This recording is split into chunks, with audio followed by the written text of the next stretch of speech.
So, let's dive into a fascinating intellectual showdown. What happens when one of the greatest minds in psychoanalysis, Carl Jung, goes head-to-head with what might be the most notoriously difficult novel ever written, James Joyce's Ulysses?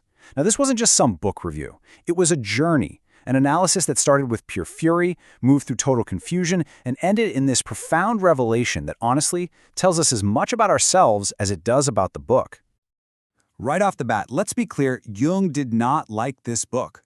Not at all. His first reaction wasn't just mild dislike. It was a deep, hostile boredom. A feeling so powerful he actually called it vicious and dangerous. Think about that. This was a man whose mind felt like it was under assault by a book. And that one single, visceral reaction is the key to understanding his entire incredible analysis. So before Jung could even think about putting on his therapist hat, he had to wrestle with Ulysses just as a regular reader. And his verdict? It was brutal.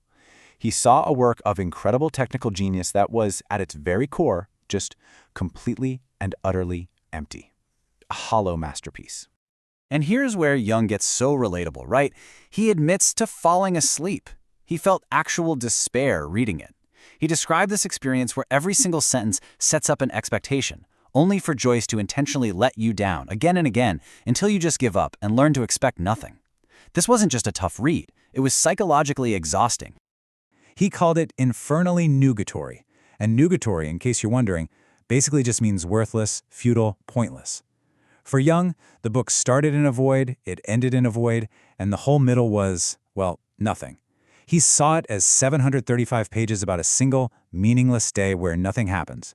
A portrait of futility he found both brilliant and, at the same time, hellish. And his frustration went even deeper than that. It started to feel personal. He felt like the book's difficulty wasn't just a style choice, it was a personal insult. Like Joyce was intentionally rubbing the reader's nose in their own limitations, showing this cold, infuriating contempt for anyone who even tried to understand what he was doing. But here's the paradox. Despite all the frustration, Jung couldn't deny the book's raw power. He called it a monster birth, which is a fantastic phrase. It's unnatural, maybe even terrifying, but you absolutely cannot deny that it is alive with this incredible technical skill. He saw this relentless, chaotic stream of words that was somehow both monotonous and hypnotic. To even describe this style, Jung had to invent a new term, visceral thinking. He said it was like thinking with your gut, not your brain. And his analogy for the book? A tapeworm. Seriously, he said you could cut it at any point and it would just grow a new head or a new tail and keep on going. It wasn't an intellectual creation in his view, it was a biological one. Now, Jung being Jung, he couldn't just leave it at, I hate this book. His own irritation became a symptom he had to analyze. He famously said, irritation means you haven't yet seen what's behind it. So he did what he did best. He switched from being a reader to being a therapist, and he put the text itself right on the couch for a diagnosis. And what he found was, well, it's pretty startling.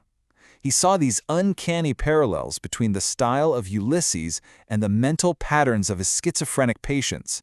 The fragmented sentences looked just like a disintegrated personality. The book's coldness, an atrophy of values and judgment. Its total disregard for the reader, a clear detachment from reality. The analogy was a perfect and, frankly, disturbing fit. Which leads us to the million-dollar question, doesn't it?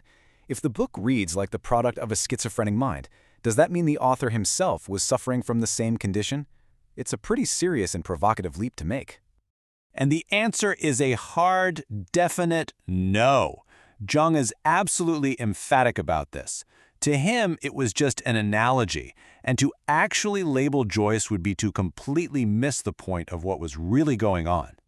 For Jung, the difference came down to one crucial word: control. A patient's symptoms are chaotic, they're uncontrolled. But Ulysses? This book revealed an iron will, a rigorous, careful selectivity. Every weird sentence, every confusing turn, it was all deliberate. And that's when Jung realized this isn't an individual's disease, it's a symptom of the entire culture. And this insight is where he just zooms the camera way out. He stops looking at the book as James Joyce's personal project and starts seeing it as a mirror, held up to the spiritual sickness of the entire 20th century. You see, for Jung, a true artist is a kind of channel, an unwitting mouthpiece for the psychic secrets of their time. They tap into what he called the collective unconscious, that deep, shared reservoir of myths and symbols we all have. So Joyce wasn't just writing a book. He was channeling the anxieties, the fragmentation, and the spiritual emptiness of the modern world. So why create such a negative, difficult, ugly book? Well, Jung's answer is that it's medicine. He believed his culture was stuck in the Middle Ages up to the ears, drowning in a fake sentimentality that covered up a brutal reality. And for a culture that's sick, he argued, you don't need a spoonful of sugar. You need a drastic purgative, a poison to shock the system back to health. And this brings us to the great turning point in Jung's whole essay. This is where everything flips. He begins to see that everything he initially hated about the book, its negativity, its ugliness, its meaninglessness, that wasn't a flaw. That was the entire point. It was its central creative purpose. He lands on this idea of creative destruction. In an age where all the old values are crumbling, an artist's first job isn't to build something new, it's to clear away the rubble. Joyce's masterpiece was an act of demolition. By deliberately twisting beauty into ugliness and sense into nonsense, he was tearing down a world that was already dead. Joyce created what Jung called an art in reverse, an art that makes zero attempt to be pleasing. By insulting our normal feelings and our expectations, the book forces us to look at the shadow, all the ugly, messy, uncomfortable truths that our culture tries so hard to ignore. It literally rubs our noses in the reality we'd rather not see. But Jung pushes even further. He goes beyond cultural critique, beyond creative destruction, and he uncovers this final, almost mystical purpose hidden in the book's chaos, a secret that, once you get it, unlocks the whole thing. And he finds the key to the secret in a single tiny image, a crumpled piece of trash, a leaflet, just drifting down Dublin's River Liffey. For him, this little scrap of paper becomes the perfect observer. It floats between the man-made world of ships and the natural world of water, and it sees everything without judgment. This image reveals the book's secret purpose. The entire 735-page ordeal is actually a spiritual exercise. It's designed to train the reader in a brand new kind of consciousness. A consciousness that is completely detached, one that looks upon the world cold as the moon looking on from cosmic space, just observing the human comedy without getting tangled up in it. And here is the final, mind-bending leap. Jung realizes that the hero, Ulysses, never actually appears in the book. So, where is he? Because the book itself is Ulysses. He argues that Joyce's own ego, his personality, completely dissolves into the work, and in its place, a higher, broader consciousness emerges, what Jung calls the self. It's an unseen Odysseus dreaming the entire world of the novel into existence.